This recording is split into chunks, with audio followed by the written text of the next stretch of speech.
সারা দেশে হাম আতঙ্কের মধ্যেই ঢাকা উত্তর, দক্ষিণ, বরিশাল ও ময়মনসিংহ সিটি কর্পোরেশনে হাম রুবেলার বিশেষ টিকাদান ক্যাম্পেইন শুরু হয়েছে। আগামী 14 মে পর্যন্ত চলবে এই কার্যক্রম। সকালে ঢাকা দক্ষিণ সিটি কর্পোরেশনের নগর ভবনে ক্যাম্পেইনের উদ্বোধন করেন স্বাস্থ্যমন্ত্রী সরদার মোহাম্মদ শাকত হোসেন। তৌহিদুর রহমান তুহির প্রতিবেদন। হাম আতঙ্কের মধ্যে আশার সঞ্চার।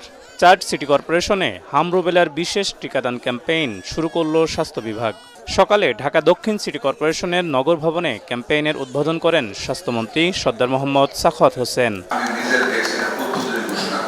ঢাকার উত্তর ও দক্ষিণ সিটিতে প্রায় 9 লাখ শিশুকে টিকা দেওয়ার লক্ষ্যমাত্রা নির্ধারণ করেছে স্বাস্থ্য বিভাগ। এ লক্ষ্যে দক্ষিণে 90টি স্থায়ী ও 450টি অস্থায়ী কেন্দ্রে এবং উত্তর সিটিতে 54টি স্থায়ী ও 502টি অস্থায়ী কেন্দ্রে টিকা দেওয়া হচ্ছে।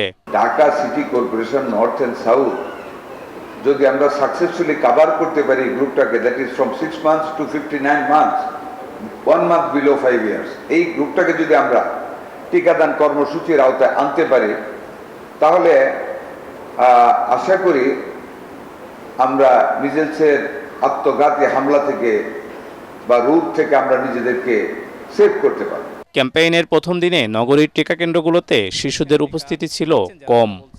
এটা একটা আতঙ্ক বিরাজ করতেছে, মনে করি বিভিন্ন জায়গায় কথা শুনতেছি, এর জন্য তাকে নিয়ে আসছি যাতে ঝামেলা থেকে মুক্ত থাকে। আর আসলে ক্যাম্পেইনটা একটু ভালো মতো করলে যাতে সব এরিয়ার মানুষগুলো জানতে পারে যে নতুন করে সরকার টিকা আবার এনেছে। আমরা স্কুলে লিস্ট নিয়ে আসি, স্কুলে বাচ্চাদের আমরা বলে আসি আমাদের স্কুলে বাচ্চাদের মনে আমাদের এখানে প্রোগ্রামের পর মনে স্কুলে হবে, ফিল্ডে গেছিলাম আমরা বাচ্চাদের বলেছি। তো কোনো বাচ্চা আসে নাই, এভাবে গার্ডিয়ানের ইনফরমেশন নিয়ে গেছে, জেনে গেছে যে আরও কয়েকদিন আছি বা কী করব। শিশুদের হাম রুবেলা প্রতিরোধে বরিশাল নগরীতেও শুরু হয়েছে টিকাদান কর্মসূচি। সকালে নগরীর মল্লিকা কিন্ডারগার্টেন স্কুলে ক্যাম্পেইনের উদ্বোধন করেন বরিশাল সিটি কর্পোরেশনের প্রশাসক অ্যাডভোকেট বিলকিস আক্তার জাহান শিরিন। এদিকে হামে আক্রান্ত হয়ে গত 24 ঘন্টায় ময়মনসিংহ মেডিকেল কলেজ হাসপাতালে চিকিৎসাধীন অবস্থায় 2 শিশুর মৃত্যু হয়েছে।